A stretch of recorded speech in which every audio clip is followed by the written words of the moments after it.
everyone. Another book today at Cindy Harper Speaks, and I'm looking forward to sharing this book with you. It's entitled The Legend of the Bluebonnet.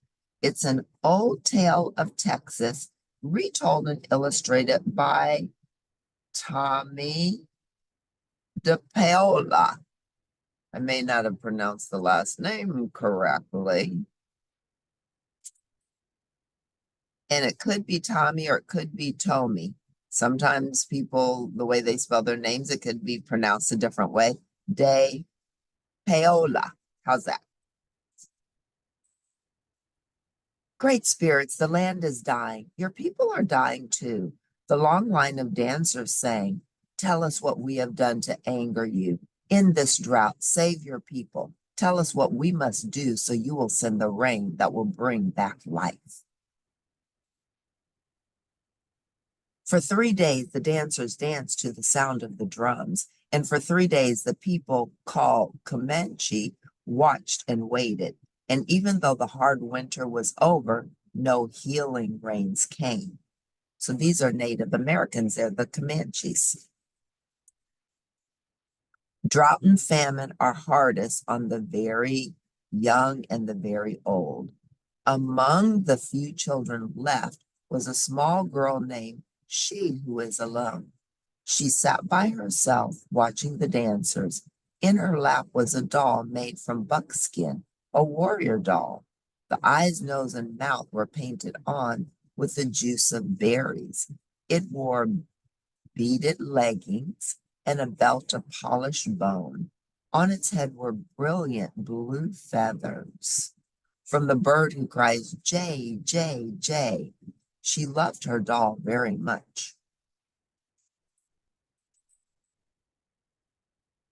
Soon, she who was alone said to her doll, the shaman will go off alone to the top of the hill to listen for the words of the great spirits. Then we will know what to do so that once more the rains will come and the earth will be green and alive.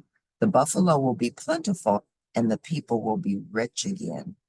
As she talked, she thought of the mother who made the doll, of the father who brought the blue feathers. She thought of the grandfather and the grandmother she had never known. They were all like shadows.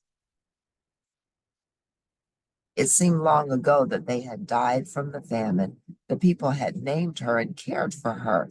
The warrior doll was the only thing she had left from those distant days. The sun is setting, the runner called as he ran through the camp. The shaman is returning. The people gathered in a circle, and the shaman spoke. I have heard the words of the great spirits, he said. The people have become selfish. For years they have taken from the earth without giving anything back. The great spirits say the people must sacrifice. We must make a burnt offering of the most valued possession among us. The ashes of this offering shall then be scattered to the 4 points of the earth, the home of the winds. When this sacrifice is made, drought and famine will cease. Life will be restored to the earth and to the people.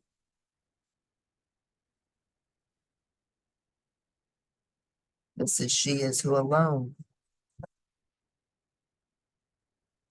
The people sang a song of thanks to the great spirits for telling them what they must do. I'm sure it is not my new bow that the great spirits want, a warrior said, or my special blanket, a woman added. As everyone went to their teepees to talk and think over what the great spirits had asked. These are their teepees. Everyone, that is, except She Who Is Alone. She held her doll tightly to her heart. You, she said, looking at the doll, you are my most valued possession. It is you the great spirits want. And she knew what she must do. As the council fires died out and the teepee flaps began to close, the small girl returned to the teepee where she slept to wait. The night outside was still except for the distant sound of the night bird with the red wings. Soon everyone in the teepee was asleep, except she who was alone. Under the ashes of the teepee, fire one stick still glowed. She took it and quietly crept out into the night. She ran to the place on the hill where the great spirits had spoken to the shaman. Stars filled the sky, but there was no moon. Oh, great spirits, she who was alone said, here is my warrior doll. It is the only thing I have from my family who died in this famine. It is my most valued possession. Please accept it.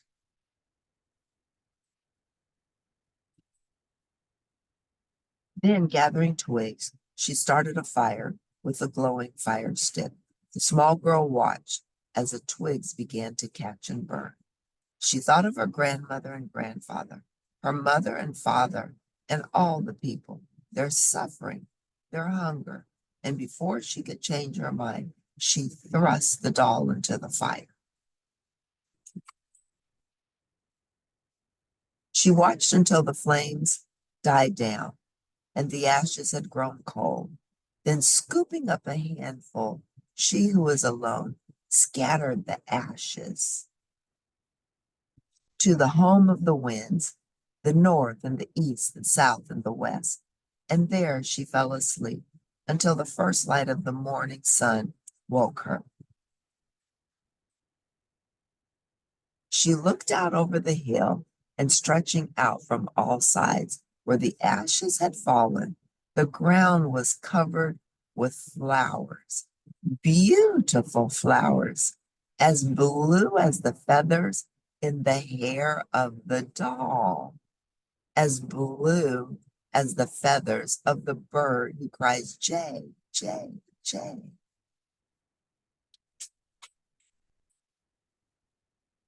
When the people came out of their teepees, they could scarcely believe their eyes. They gathered on the hill with she who was alone to look at the miraculous sight. There was no doubt about it. The flowers were a sign of forgiveness from the great spirits.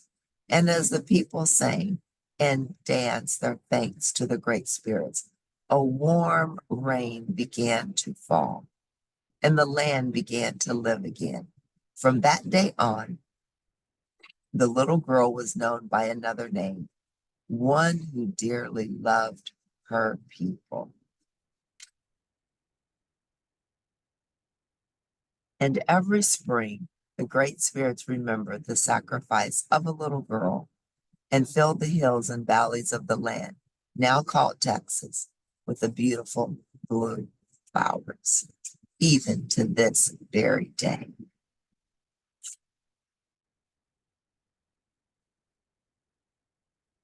She who is alone gives up her most valued possession to save her people.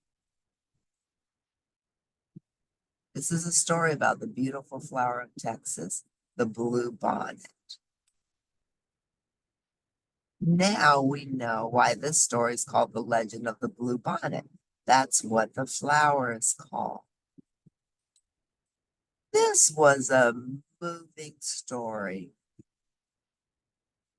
When we're willing to give up our most valued possessions, we always receive more in return.